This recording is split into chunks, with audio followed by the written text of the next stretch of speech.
All right, you're in the right place. You are in the right place. If you're here to learn more about mobilizing and organizing in a pandemic, you are in the right place. So we're gonna give it a couple more minutes for some folks, or maybe just another minute for some folks to join in. Good to see the faces in the Zoom room. All right. Hello, everybody. Hello, everybody. We're gonna get started in just a second. Okay. As people are coming in, I'm just going to kick this off with a little bit of housekeeping news for everyone.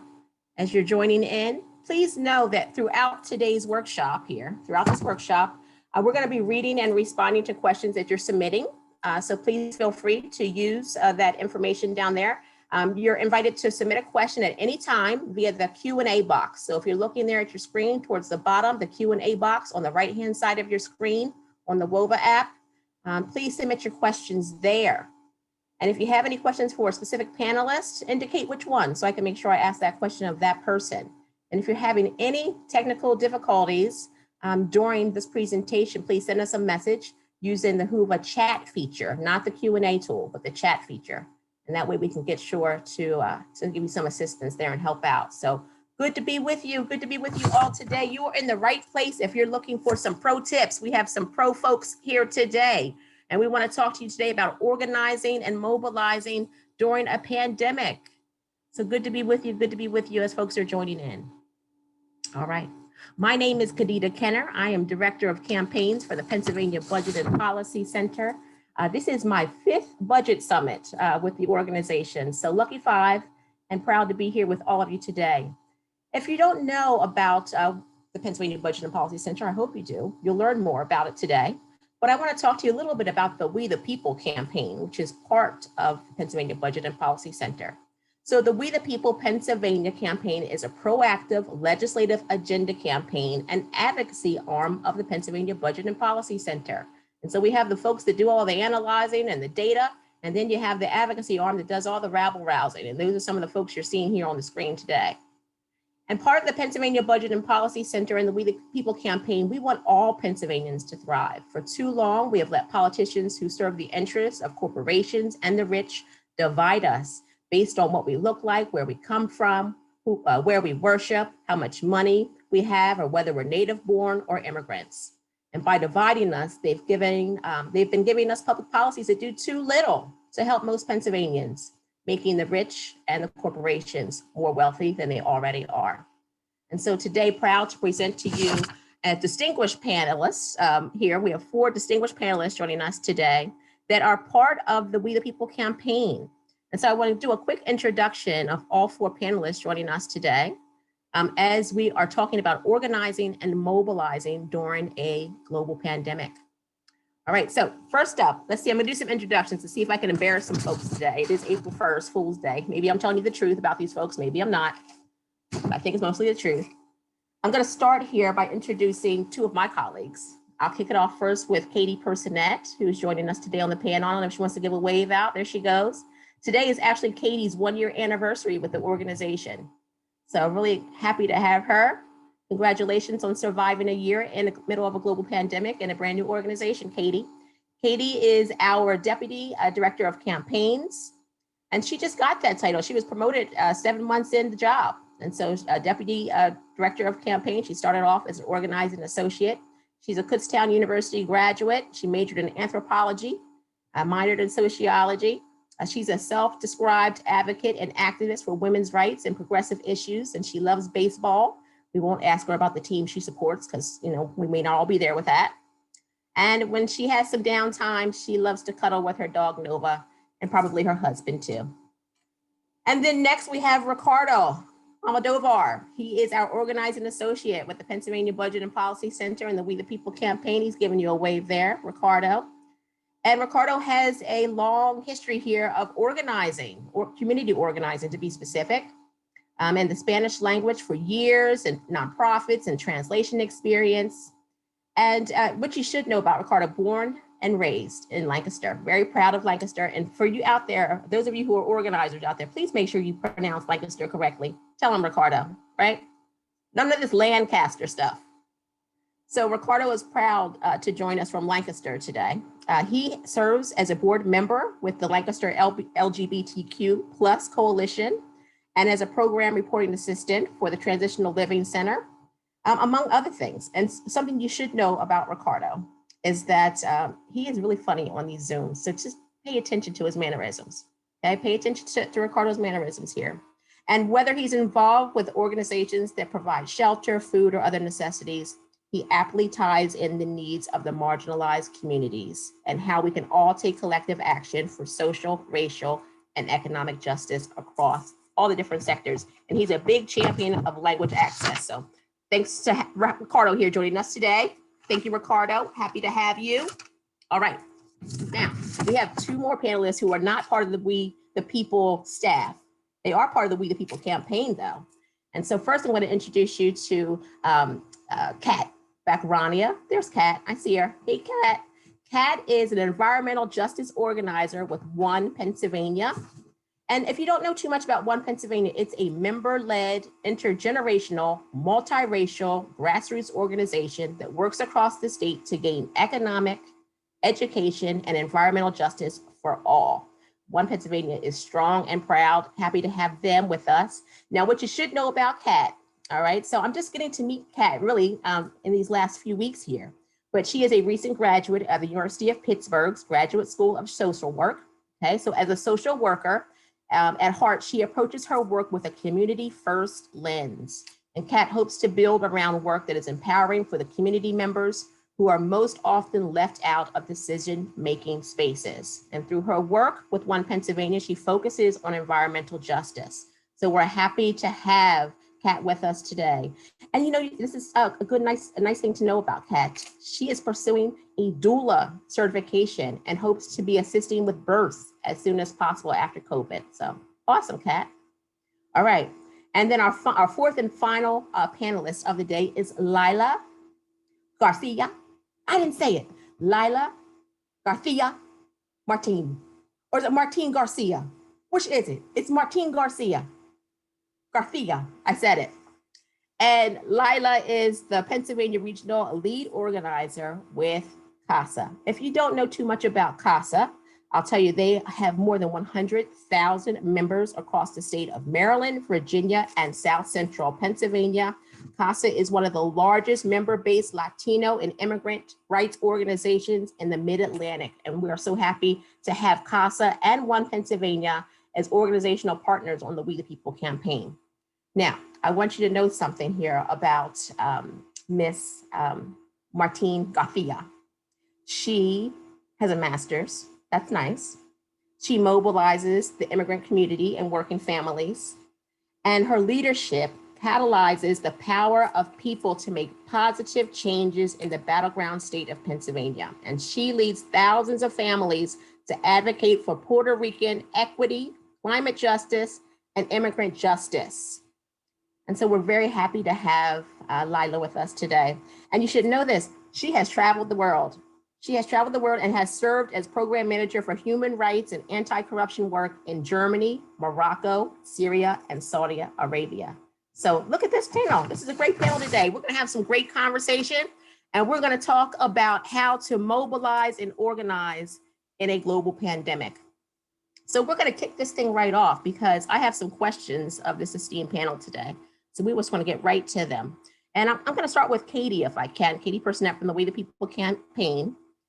And you know, Katy, here she is celebrating her 1-year anniversary. And with the We the People campaign and the Pennsylvania Budget and Policy Center, she's known nothing but organizing and mobilizing in a global pandemic here. And so my question for you today, Katy, to kick this off, I'm putting you on the spot here. What is something you started or implemented related to organizing and mobilizing during the pandemic that you're proud of, that the organization is proud of? And so I know you probably have an answer to that, and I think we're gonna need some help in bringing that up too. But let's talk about that, Katy, because it's super important. Yeah, let's bring it up. Let's bring it up. Yeah, absolutely. So it is my 1-year anniversary, which is absolutely wild. It's a time warp. I don't even understand.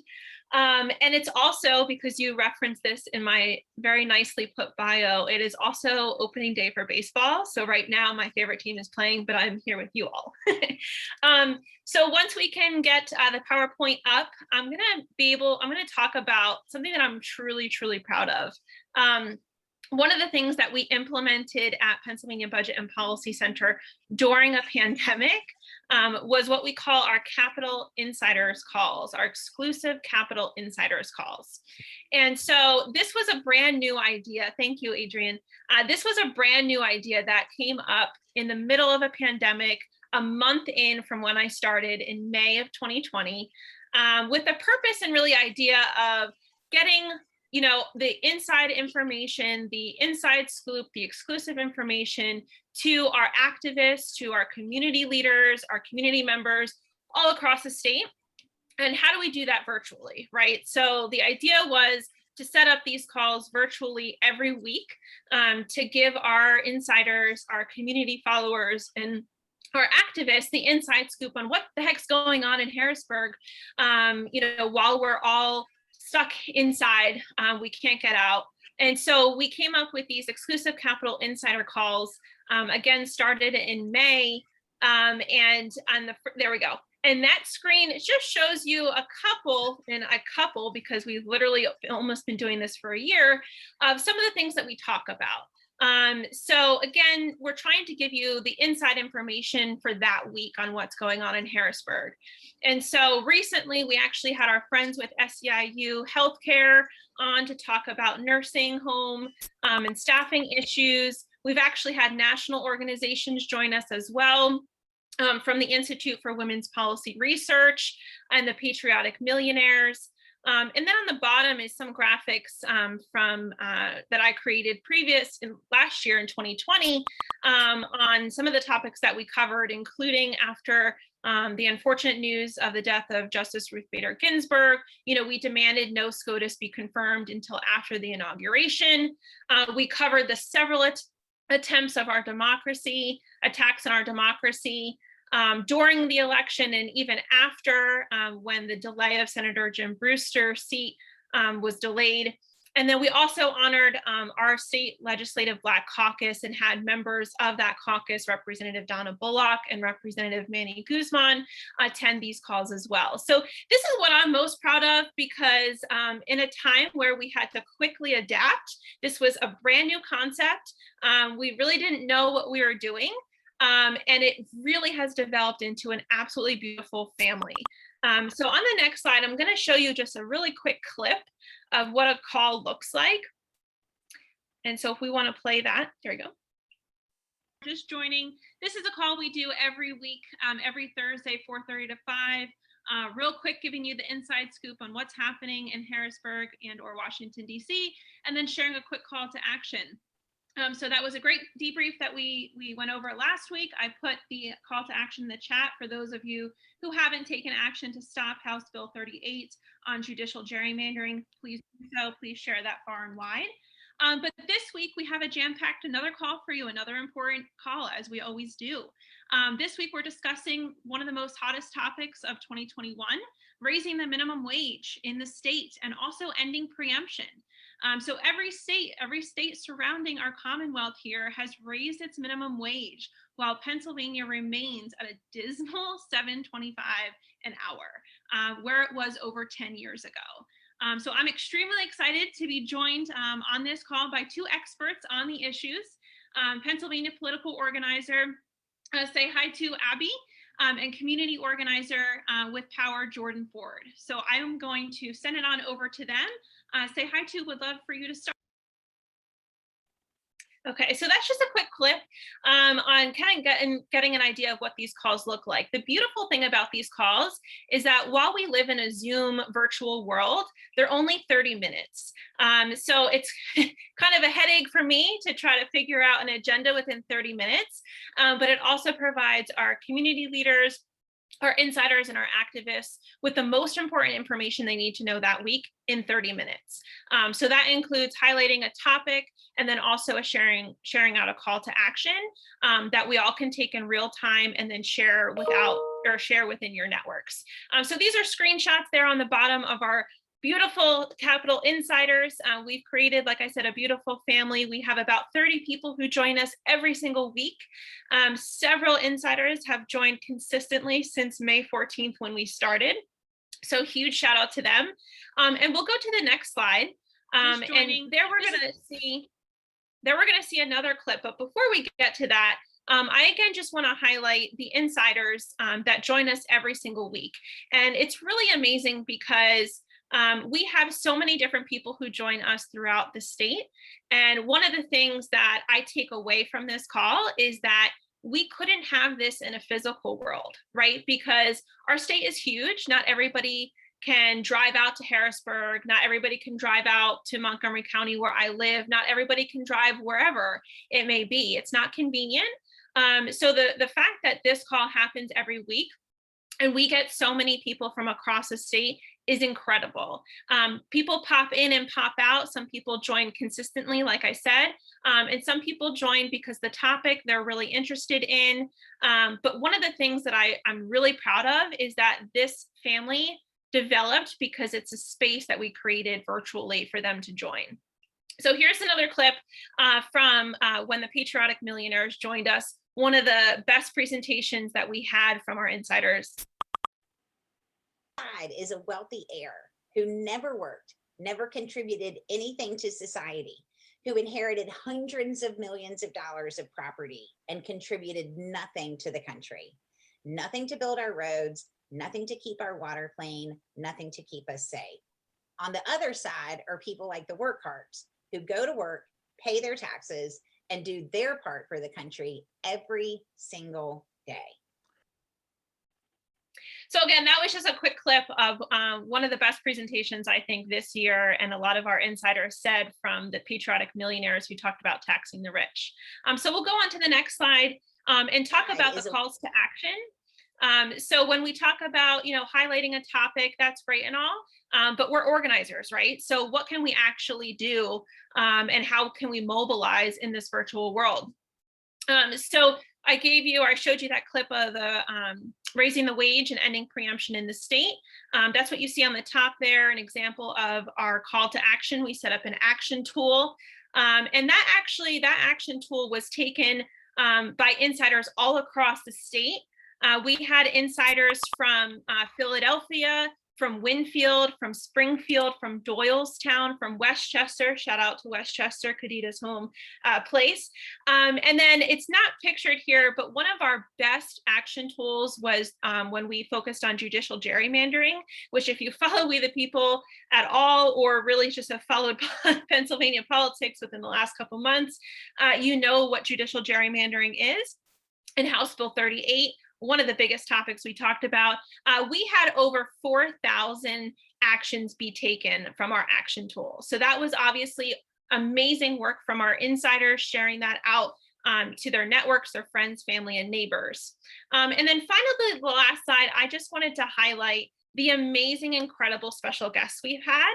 I could have included 5, probably 10 slides of this.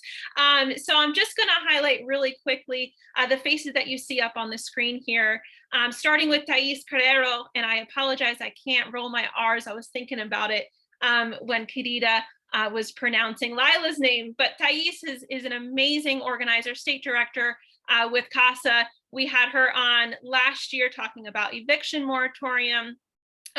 Say hi to Abby from One Fair Wage was on again, talking about raising the minimum wage. Alexa Grant from Common Cause. A lot of these folks are our friends and partners with We the People, or experts really in their fields.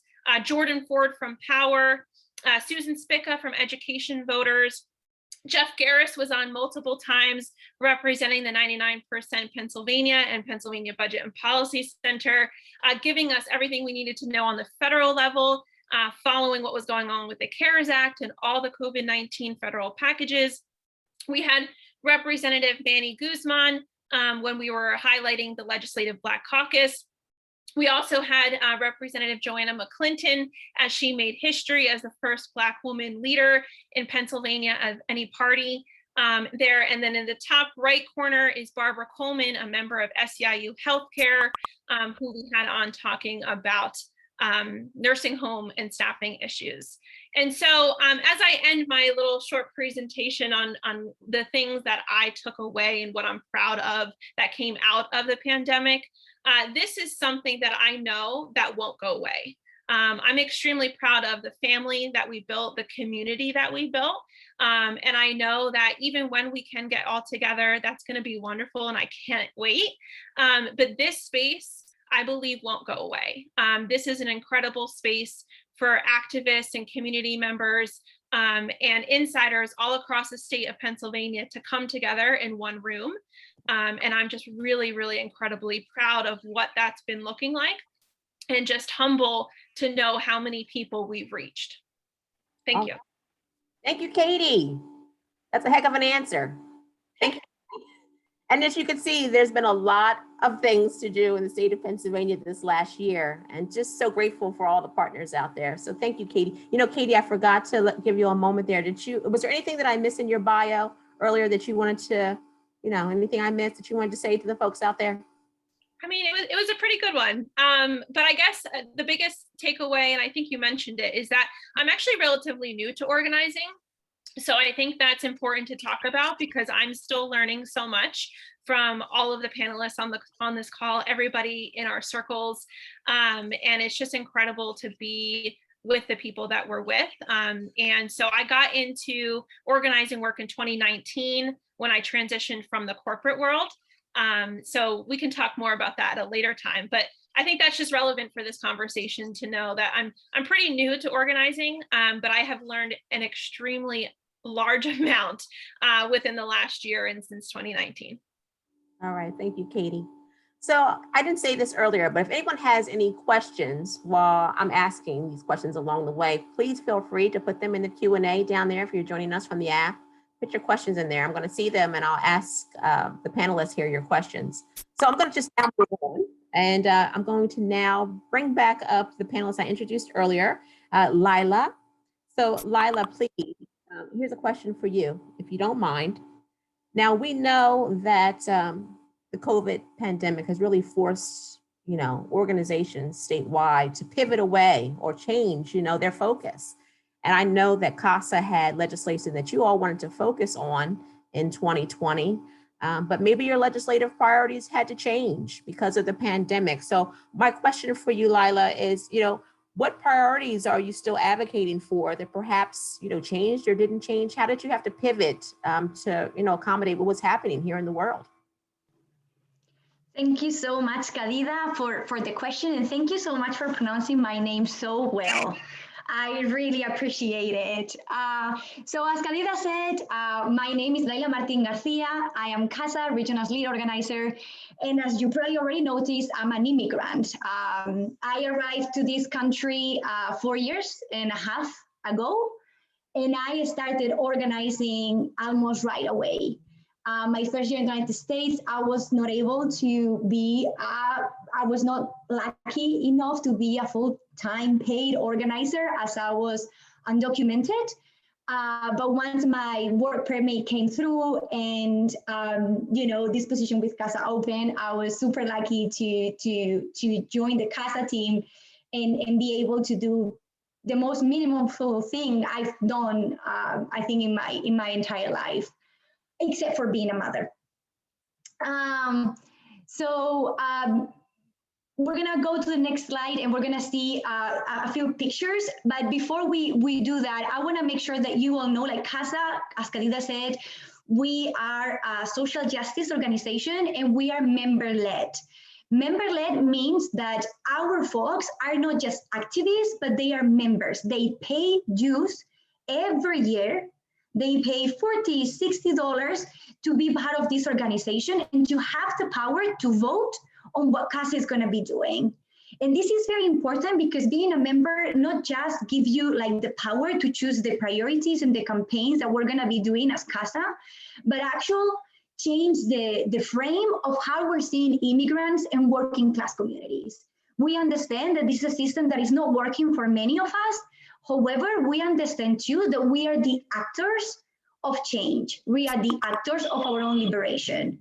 And the fact that we are asking people like low income, working class people to give this money because this is a fight that is ours, makes them feel even more like owning this campaign.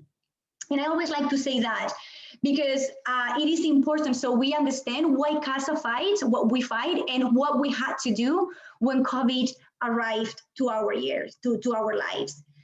So in CASA, in December, we meet like the different counties that we have in Pennsylvania. Right now, we are in 5 different counties.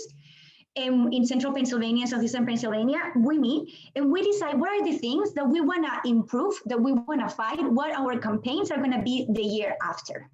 So we met in December 2019, and we decided that we were gonna like something that were important for our members. And this meeting, you know, is done in person. We bring food, you know, we have breaks because it's a long meeting, right? It's talking about what is important to us. It's talking about how we're gonna fight it, you know, who is there that we have to advocate to. So these are like long meetings, really fun, you know, sometimes we end up like doing karaoke to celebrate that we have a priority. But you know, they are like really, really dense. So when we met in December 2019, none of us, you know, envisioned that we were going to have a pandemic. So we were like saying, okay, we're going to be doing things that are really important to us on a state level, like passing driving licenses for all, regardless of immigration status, right? Like tuition equity, making sure that everybody has access to university, regardless of the immigrant status, because right now in Pennsylvania, you all may know that, right? But if you don't have a social security number, you cannot get a driving license, which is around 150,000 people in Pennsylvania. If you are not a US citizen or a green card holder, you are paying like a foreign student. So you are paying kind of double of what a US citizen or a green card holder would pay in college or university. So our members decided that that was something very important to them. We talked as well about we need to increase minimum wage, as Katy was mentioning, right? Like it's been 10 years, everything goes up except for our salary. We talked as well that climate justice was something very important for us. And our members decided that these are the priorities that they want to push out. So we decided that we had around 5 priorities.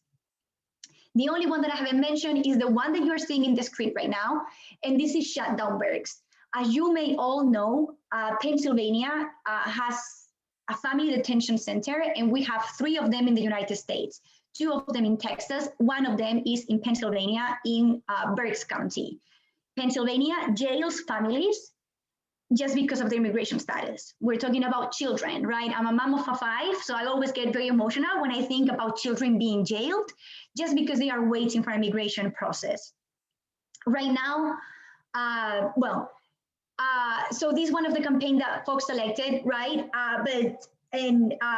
With COVID, this campaign became even more important for us, right? Like we've been working on this for like 4 or 5 years, but this campaign was extremely relevant because we knew that families were being at risk of getting COVID because the conditions of the center, and this was happening in shutdown in Berks, this was happening as well in the York Detention Center, this was happening in many detention centers where we jail immigrants here in Pennsylvania. So this campaign, just when COVID, you know, hit our lives, just became much more urgent. So our members decided that we had to do more than what we were used to do. So we decided that because we could not, you know, mobilize as we normally do, right? We in CASA, we really like rallies and marches and actions and singing. We were not able to do that because we had to make sure that we were being safe. We decided to do caravanas. I don't know how to say caravana, like in the car, right? Like you go car by car by car and you beep, beep, beep. So we decided that we were gonna be doing that. And, we were doing this in Berks, we were doing this in the York Detention Center. I put a here in picture, you know, of a few cars. This one here, the one with a beautiful man and a child, that's my family. That's my husband and my son, you know, just to put in there because many of us who were organizing, we had to incorporate our family, especially our children, into the fight we're doing because schools were closed, right? But we still know that the situation, you know, schools were closed, but the fight was going. So we had to, you know, be very creative in how we were doing that. So this is an example of a campaign that we kept but we had to kind of like change the way we were doing things, change the message, make it more urgent because of how COVID affected our lives. Now we're going to be talking a little bit about how we change a little bit our organizing. In the next slide, we're going to be seeing like this is an example of how we do things, right? Like CASA, the power becomes on our members, on the relationship we have with our members. So we meet and we talk about the problems, right? We inform each other, we educate each other. Like twice a month we meet and we just learn from each other. So I put up a few pictures of how you can see like everybody's masked, right? And we had to do everything outside. So we were just going to a park or, to a member's house, and we were not able to use the offices. So we kept doing our organizing, but we had to change the way we were meeting. The one on the left on the screen, this one is indoors. This one was our youth committee. This is an art therapy session that we did. As you know, COVID was hard, especially for students, for young people. So we decided to take some time from organizing and spend some time into healing, into understanding, into, kind of like thinking about how we're feeling in this moment and how we're going to be moving forward. We're going to see now in the next slide, new campaigns, right? New campaigns because we were able to keep all our campaigns. We were able to keep fighting for driver licenses, tuition equity, climate justice, minimum wage, and BERCs. But new campaigns came, campaigns that, to be honest, CASA Pennsylvania had never done before, right? One of them was to make sure that immigrants were not being left out. As you know, when the stimulus package was out, immigrants were left out from this. Despite of us paying taxes, despite of us living and working and having our family here, we were left out. So we created, a campaign called Solidarity Fund, where immigrants like myself who receive a check and didn't need it because I didn't lose my job, for example, and many other allies like non-immigrant people donated their check. The first check we received, I believe it was $1,200. We donated our check and created this fund to make sure that people who needed that money, who were left out, were able to get that money. And this was one of the campaigns that we did. It was extremely successful. We were able to help thousands and thousands of families who were in need at the moment. And it really provided an opportunity for families to breathe during this difficult time. In the Zoom picture reflects the one that we were doing about not opening businesses. Many of our members work in restaurants and they feel like very insecure about the idea of opening businesses because their life were being put at risk and they were not able to decline, the job because they were going to be let go if they did that. So we were making sure that we were doing lobbying and advocacy to our state legislators to make sure that those businesses were not going to be open before everything was going to be ready to provide the safety that the workers needed. The last campaign, the new campaign that I'm going to be talking today is about Cancel the Rent. As you know, many folks lost their job. They were not able to pay rent, and our members were living in fear of getting evicted. So we decided to mobilize, we decided to educate, we talked to the governor, we talked to many state legislators. We mobilized in Harrisburg in the steps. As you can see, we went to judges, as one of the pictures show in York, to make sure that families were not going to be evicted just because they were not able to pay the rent at that exact moment. That we're creating a way for families to at least, they lost their job, they are scared on their health, and we cannot put in families to lose their roof. And the last thing we did last year with COVID that changed, the way we're doing things, we're gonna see it in the next slide, is voting, right? Like 2020 was famous for being a super important election year, and CASA was not going to be at home, right? We have this huge electoral program, the biggest CASA has ever seen. We mobilized voters in 6 different counties in Pennsylvania, Latino voters. We were doing this by the phone, we were doing this by text, but we were doing this in person too.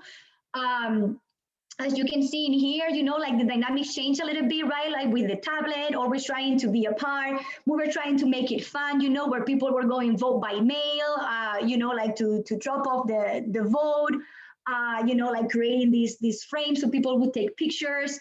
It was such a thing, like a learning year, because we had to change like the whole program, right? And you know, it was like very hard for us to see if we were going to be able to do it. But despite of the pandemic and how everything turned out, we were able to text like over 1 million people, call like more than 500,000 people, register thousands of voters, Latino voters in Pennsylvania. So you know, I think it's important that those you know, people like me were out there. I am not a U.S. citizen. I cannot vote.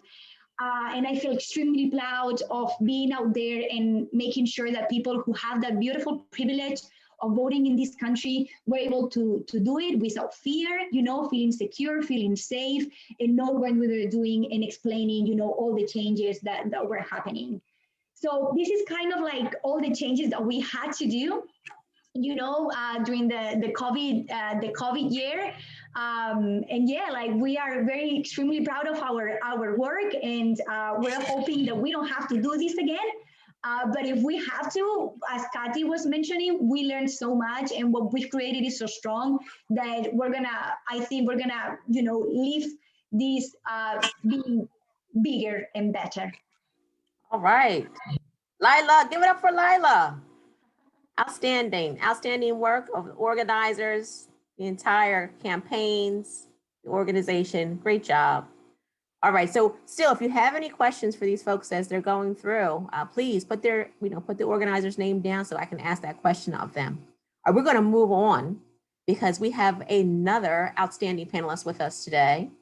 Kat is with us from One Pennsylvania. And Kat, so much, happening obviously in 2020 and 2021. 2021 has just been a carryover basically here. And, Kat, as an environmental justice organizer, I know you've been very busy. I know that your work is very important.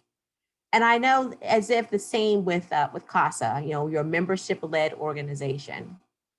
But you all do something very special, and so does CASA. They do the same thing in terms of trying to build up your leadership within your membership.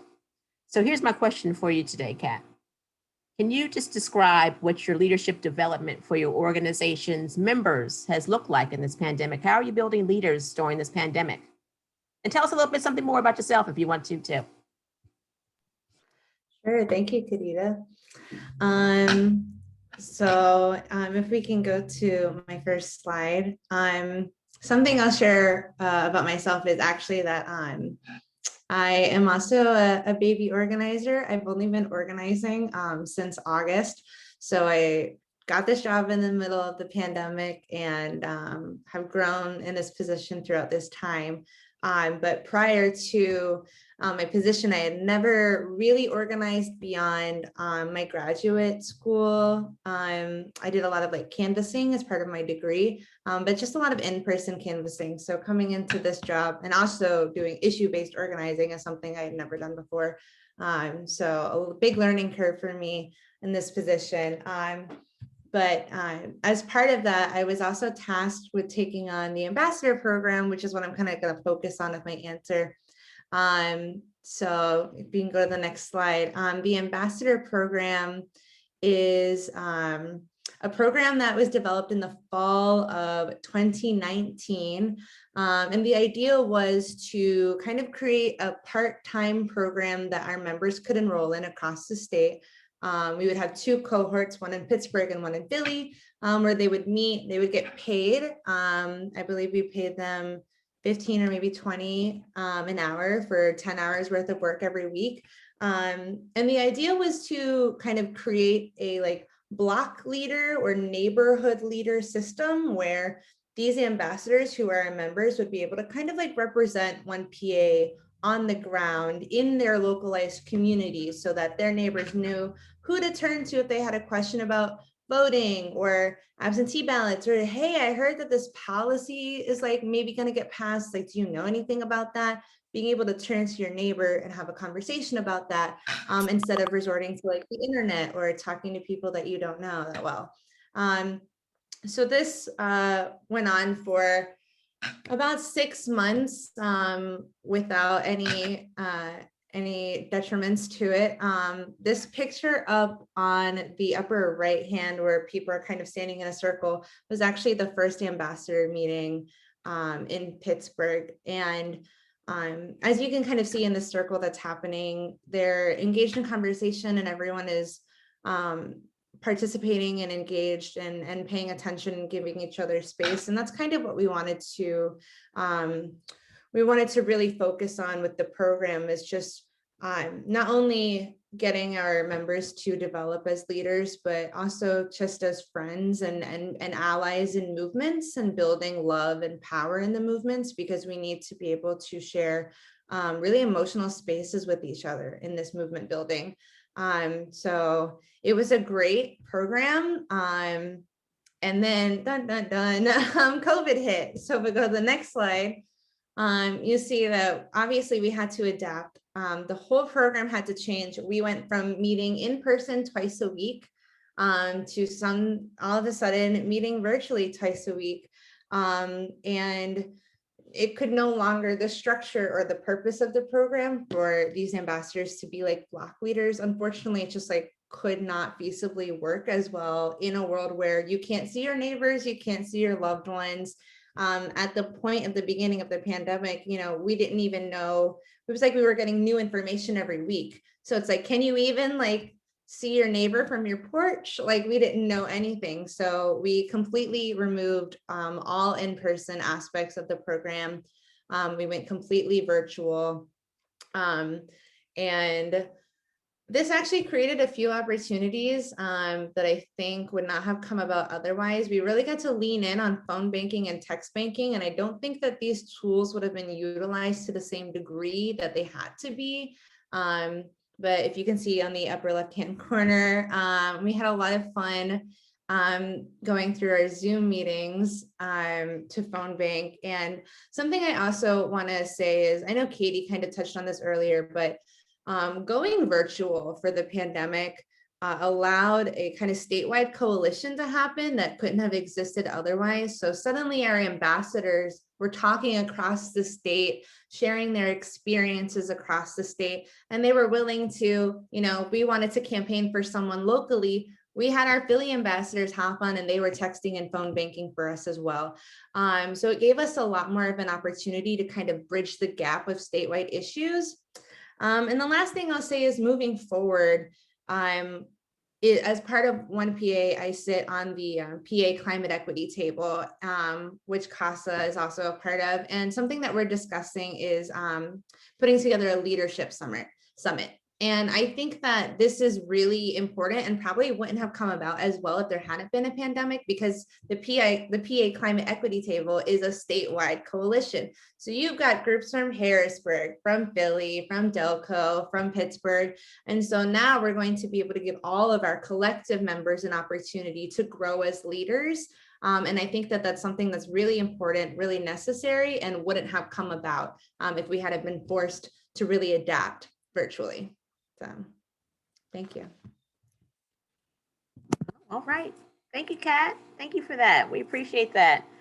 I'm taking away from what you're saying there, Kat, is that this was an opportunity to really build statewide coalitions. It really was. All right. Okay. We have one more panelist I have a question for here, and he's part of our own team here at the Pennsylvania Budget and Policy Center and the We the People campaign. So Ricardo, I have a question of you. And, Ricardo has been a phenomenal addition to the Pennsylvania Budget and Policy Center team and the We the People campaign, and he keeps us on our toes. And, Ricardo, I want you, if you can just mention, some of the social media platforms or the technology devices and the apps and all the other tools that you found really useful while you've been organizing and mobilizing here in the pandemic. We had to really change up the way in which we organized, and we had to find new tools and new ways to reach folks. So really curious, Ricardo, if you could just, talk to us a little bit about that. Like, what are the new and the newest and greatest things that have come out that we've had to really adapt to? And feel free to add anything if I missed anything in your bio too. Yeah, sure. Thank you so much. Thank you for having me during this session. It'll be hard to follow these powerful women, but I'm excited to share some information on how we were able to organize and mobilize folks in Pennsylvania amid a pandemic. For me, one of the biggest challenges was our reach. Yes, we have a large reach and we have significant engagement during our meetings and events, but sadly, those most on the margins remain out of the conversation and further disenfranchised. Not everyone has access to broadband internet, and people most at the margins need to be at the forefront of the movement for social, racial, and economic justice. And we need to meet them where they are, which is why our team is working to be more inclusive in our communications. And we'll talk a little bit more about that later on. The beauty of virtual work is that I could be in a Zoom room talking about housing in Philadelphia, and the next hour talking about raising the wage in Erie, or I could be talking about what's going on in Harrisburg, and the next hour talking about rural Pennsylvania. I've also had the opportunity to meet many of the We the People Pennsylvania endorsers, or at least virtually. And in the past year, we've had over 145 candidates and lawmakers that officially endorsed our campaign for We the People Pennsylvania and our legislative agenda. Many of them won re-election, like Representatives Joanna McClinton and Representative Donna Bullock in House Districts 191 and 195 respectively. We live in an age of technology, and there's so many tools and resources that we use as we also tackle barriers to broadband. Since we had to re-strategize and all of our work had to be done virtually, I'll talk a little bit about social media, the different platforms, and how they have worked for us. So how many of us are on social media? Anyone here have Facebook, Twitter, TikTok, all of the things, right? Shameless plug. Please follow us on We the People Pennsylvania and all of our platforms. Our team works very hard to produce content, and we want to share it with you.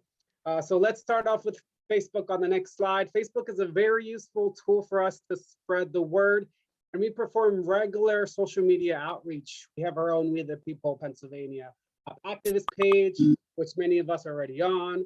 Katy already mentioned our Capital Insider call, which is done on Zoom and broadcast on Facebook every week. If you look at our page's insights in the slide there that Facebook conveniently provides, you can see what our impact is. In the last month, we've gained almost 70 new likes. Our posts have reached over 11,000 people. And in the last month, our post engagements are 1,363.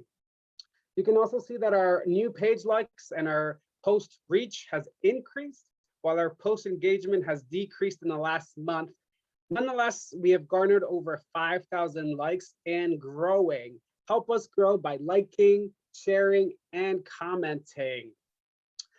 Other tools that we use include platforms like TikTok, Twitter, Instagram, and LinkedIn.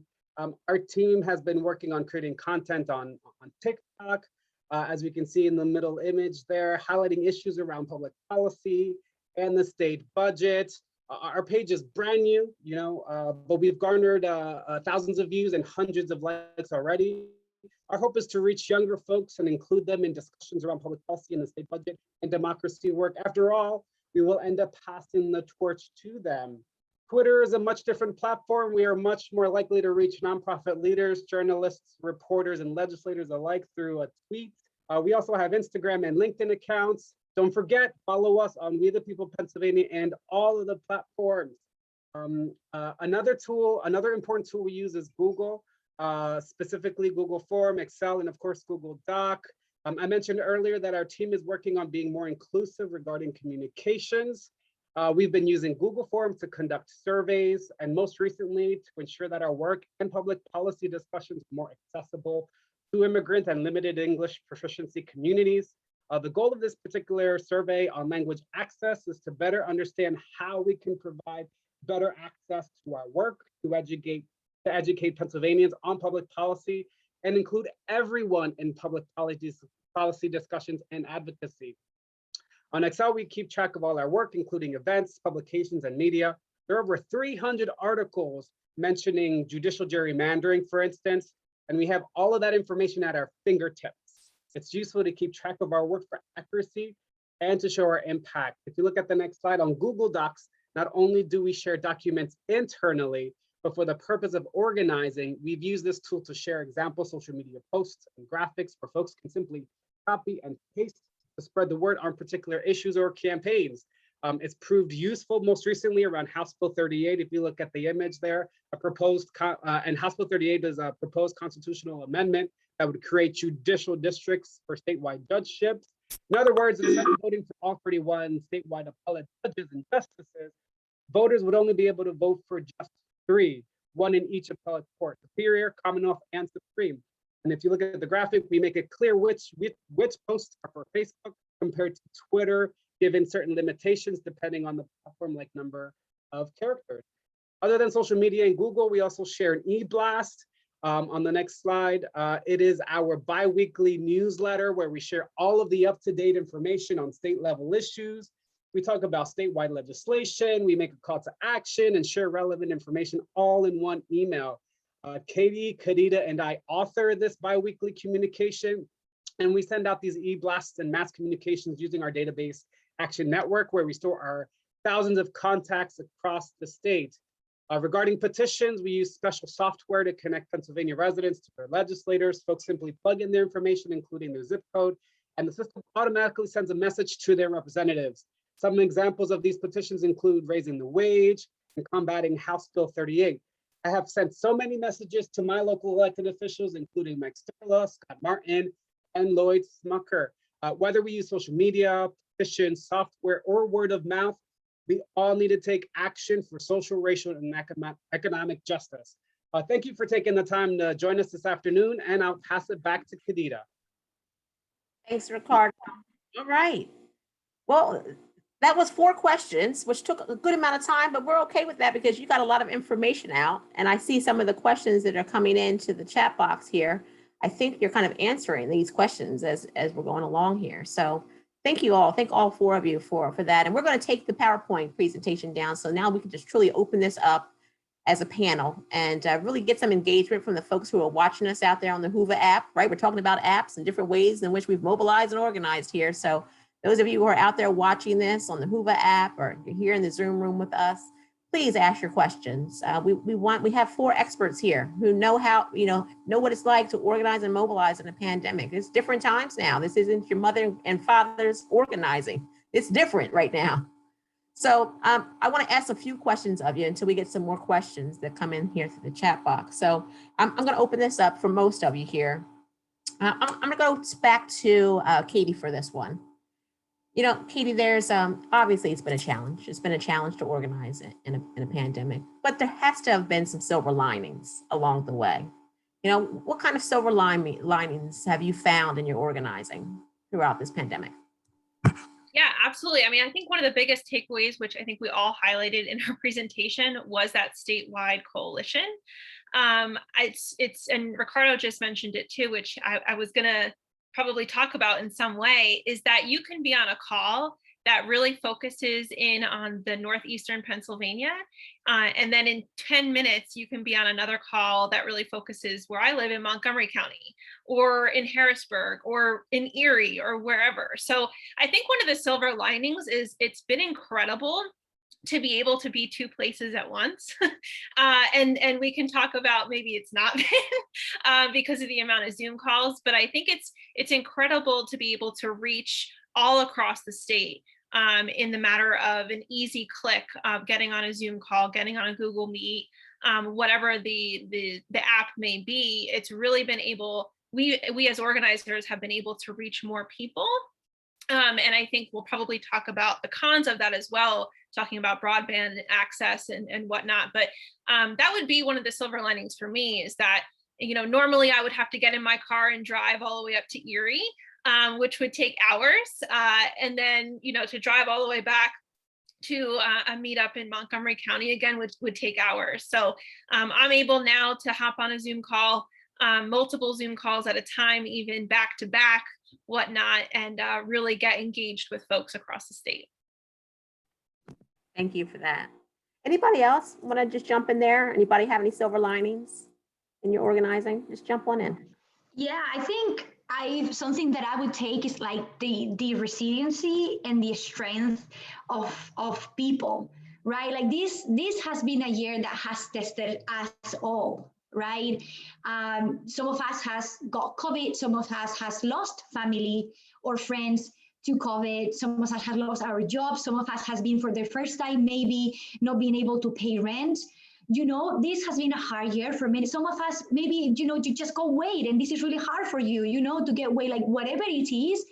This year has proved us all, right, that something that we were not prepared, we were not expecting. And I've seen CASA members being resilient. Like we've seen how COVID has affected, you know, the Latino community. Unfortunately, many members got you know, positive with COVID. Many members, we have members who lost their life to COVID, right? Or family members to COVID.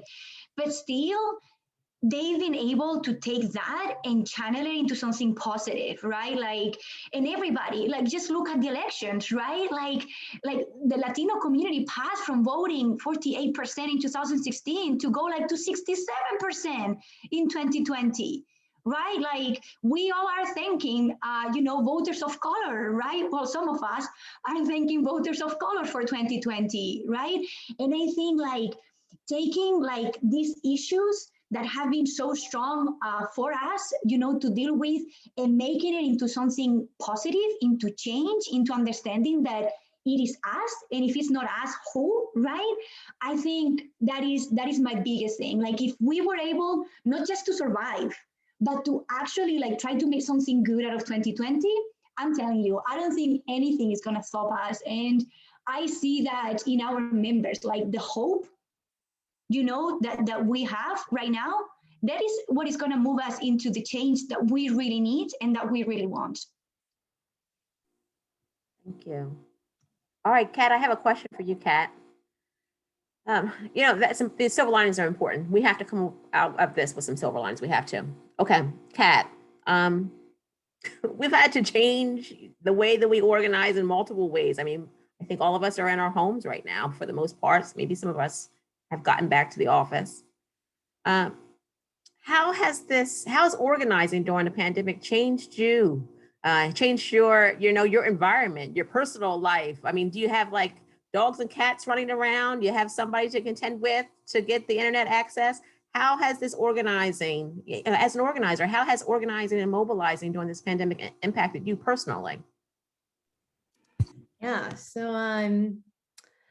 you know, I started this job in August, and I actually did not set up a home office, I'm embarrassed to say this, until a month ago. And I think that's in part because I was just holding out hope that we'd get back in person. I'm like, I want to be knocking doors. I want to be out there. And I was out there actually for the election. We did do a lot of in-person organizing in October and November safely. No one got COVID, thank goodness. So we were always masked. But when I came back from that recovery process, I was like, okay, I don't think this is changing anytime soon, unfortunately. So I should probably start thinking about actually setting up a home office and reprioritizing. The space I'm currently in used to be my music studio. I am a musician on the side, and I like to record my music here, but I shoved my drums. They're currently staring at me, wondering why I haven't touched them in a month. And I squeezed my desk in here. So it's been a lot of configuring spaces to be useful. I think that for a lot of people my age as well, I'm just a recent grad, and a lot of us didn't really think that we would need to configure our spaces to be utilized professionally. Like a lot of us are, you know, we're so young, we just come out of school, we're like, okay, we're going to hit an office and start our career. And many of us didn't think that we'd be literally starting our careers from the ground up in our homes. So the transition to really accepting it for what it is, like, yes, this is the start of my career, and it is a whole year. The first year of my career is from home, has definitely been rocky. The cat makes a lot of noise, and I closed the door so that the cat wouldn't make a surprise guest appearance, but I do have a lot of like tail in my face during Zoom call situation. So, you know, working from home, it's been a journey, and I truly cannot wait to knock on some doors again. But at the very least, it's taught me how to be strategic about my space. So. Awesome. Thank you, Kat. Ricardo, how's it impacted you? How's organizing, during a pandemic impacted your personal life as an organizer? I think about the same as Kat, trying to reconfigure my home and having to make a home office, and spending much more time at home, right? What's also, nice and the beauty of virtual work, sometimes, if I'm on a conference call, and if I'm not on Zoom, all I have to do is listen, and if I don't necessarily have to take notes, sometimes I might do some chores here and there little by little. Sometimes I'll, organize my home office. Sometimes I organize my own home. But, as long as the work is done, as long as, we're able to communicate with the team, and although one challenge though is trying to figure out personal and professional boundaries. A lot of our work bleeds into our personal time, and we have to make sure that we are strict with our personal time, because we are all human beings, and we have to take care of ourselves, take care of our bodies, and part of self-care is knowing when to say no. And through the pandemic, and our team at We the People Pennsylvania and PBPC, we have a strong support system of colleagues, and we really support each other. Sadly, some folks have recently passed away, some folks have gotten sick, but we're always there for each other. If there's something that needs to be done, someone will jump in, and the work gets done regardless. So that's been an amazing journey for us here at PBPC. Thank you, Ricardo. We have a question coming in here in the chat box. So I'll kick this one. We'll start it with Katy on this one again. So the question is, how do you see a hybrid format working moving forward? When we can start, being in person again. Do you want to get back into an office? Do you think that we can mix this up in a hybrid format where we're part home, part office? How do you see this going moving forward? Yeah, that's a really great question. And I've actually been thinking about that a lot lately. I'm 100% into a hybrid moving forward. I think it makes sense. I think we've just learned that, doing virtual events really allows people to come together like they weren't before. However, I cannot wait to get back to being in person. I think the office part of that, I think it'll be interesting for me personally, because I actually have never been in an office setting as an organizer with this organization before. So I'm actually not sure what that looks like. So I'll still be learning on that one. But I think what I would hope for in moving forward and implementing a hybrid, sort of system per se, is that, when we do virtual event, or excuse me, when we do in-person events, we think about a virtual option.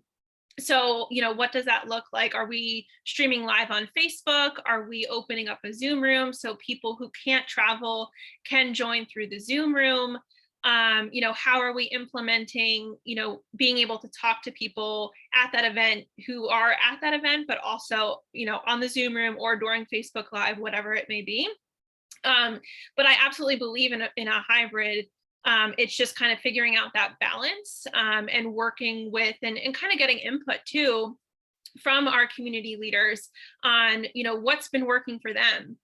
Because we've been holding several virtual events, and we think it's great, right? But maybe it would be really great to hear from community leaders on what that looks like as a hybrid. What's helpful for them in engaging with us through Zoom. Or on Facebook Live, and really kind of hearing from our community. So absolutely can't wait to get back to in-person events because we need that. But I think one of the things that I've learned and want to implement moving forward is thinking about what's changed during this time and keeping that and running with that. Thank you, Katy. Anybody else want to jump in there? Thinking about the hybrid, what's it going to look like when we're all vaccinated, hopefully, and there's this herd immunity, and we're all kind of getting back to normal life. What do you want to see? Yeah, oh, sorry. I just wanted to say, I think what's important going forward is thinking about people who prior to the pandemic were left out of spaces that we might have cultivated in person, such as people who have a hard time getting around, people with certain disabilities, and making sure that if we transition back into person, that we make those spaces accessible physically, having ASL interpreters, things like that. At the same time, I think moving forward, we have to think about the people who we left behind in the pandemic. Personally, given that I've been organizing around the environment, I find that some of my strongest supporters are the aging population who have been dealing with environmental hazards for their whole lives in Southwestern PA. And unfortunately, they are the most passionate people often, but they have the hardest time coming to these Zoom calls. Many of them don't have Wi-Fi. They don't have fancy laptops. They don't have iPads. They don't know how to call into a Zoom call. And quite frankly, they'd rather just not deal with it at all. And that's understandable and respectable. And so I think moving forward, figuring out how do we hold spaces for all of the groups who might have been left behind in various means and timelines to be able to come with us as we move into a hybrid model, knowing when is it best to do virtual, in person, and when is it best to do an email? Because I think that in the time of COVID, we're so desperate for communication and connection. We're like, hey, let's hop on a call really fast. And it's like, that really could have been an email. Like, I know you just like, you miss seeing people, but it truly could have been an email. So, moving forward, just figuring out how can we take all of the things that we've learned and how can we bring all of our community with us as we leave this? Right. We're coming towards the end here. This went by really fast. And I don't want to forget Jessica, who's in the chat box, who asked a question. So we're going to see if we can bring her question up right now. And it was kind of the question I wanted to pose to you all to close the show here, basically. And, if we can, I'll start here with Laila. We'll have Laila start. And, Laila, if you can,